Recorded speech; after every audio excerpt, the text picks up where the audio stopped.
तुम हिंदू लोग पत्थर की पूजा कैसे कर सकते हो? उस बेजान मूर्ति में भगवान रहते हैं, ये तो मजाक ही होगा। ये तो सिर्फ आपका पाखंड है। हमें तो इन खिलौनों की जरूरत नहीं होती। देवी, आपके प्रश्न का उत्तर मैं जरूर दूंगा, लेकिन क्या आप वो सामने वाली तस्वीर यहाँ मंगवा सकती हैं?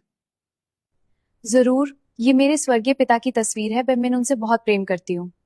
बहुत सुंदर तस्वीर है। अब मेरा आपसे एक छोटा सा निवेदन है, इस तस्वीर पर थूक दीजिए। व्हाट? आप क्या कह रहे हैं स्वामी जी? ये मेरे पिता है, मैं इनका अपमान कैसे कर सकती हूँ? इस पर सिर्फ रंग लगे हैं, इसमें न जान है न ये बोल सकता है। इस पर थूकने से आपके पिता को कैसे चोट लगेगी? थूकिए। स्वामी जी, ये सिर्फ कागज नहीं है, ये मेरी पूरी दुनिया है। इस तस्वीर को देखकर मुझे उनका प्यार याद आता है। आप मेरी भावनाओं का मजाक उड़ा रहे हैं। बस देवी, यही बात मैं आपको समझाना चाहता था। जैसे ये तस्वीर सिर्फ कागज है, पर आपके लिए आपके पिता हैं। इस तस्वीर को देखकर आपके मन में प्रेम आता है। बिल्कुल वैसे ही हम हिंदुओं के लिए मूर्ति सिर्फ पत्थर नहीं होती, वो हमारे ईश्वर का प्रतीक होती है।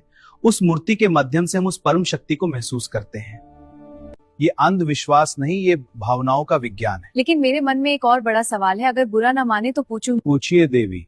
पूरी दुनिया कहते हैं गॉड इज वन, हमारा भी एक ही गॉड है, लेकिन मैंने सुना है कि आप हिंदुओं के 33 करोड़ देवी देवता होते हैं। क्या आप लोग कंफ्यूज नहीं है? आखिर ईश्वर एक है या अनेक? सवाल बहुत पेचीदा है, एक ईश्वर या 33 करोड़ देवी देवता? देवी जी, सबसे पहले तो आपका सवाल ही गलत है।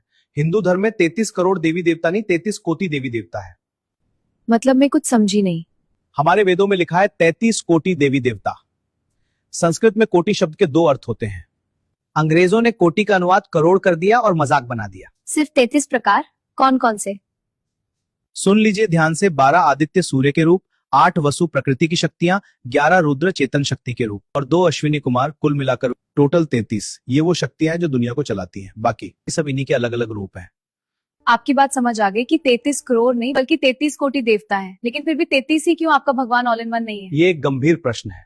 विद्या के लिए सरस्वती, पैसे के लिए लक्ष्मी, रक्षा के लिए हनुमान, इतने सारे अलग अलग भगवान की जरूरत क्या है? सीधा मुख्य भगवान से बात क्यों नहीं करते? जेनिफर, तुम्हारे देश को कौन चलाता है?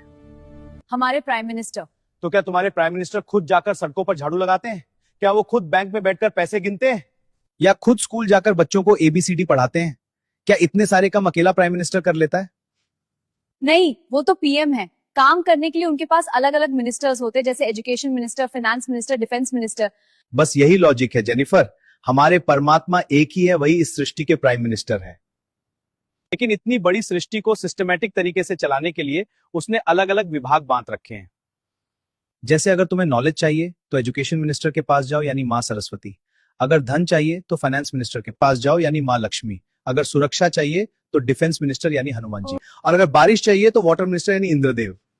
ओह, तो ये सब एक गवर्नमेंट सिस्टम की तरह काम करता है। बिल्कुल। हम अलग अलग देवताओं की पूजा इसलिए करते हैं ताकि उस विशेष शक्ति का लाभ ले सके। लेकिन याद रखना जेनिफर, मिनिस्टर कोई भी हो, पावर उसी एक परमात्मा से आती है। वाओ, इतना ऑर्गेनाइज सिस्टम।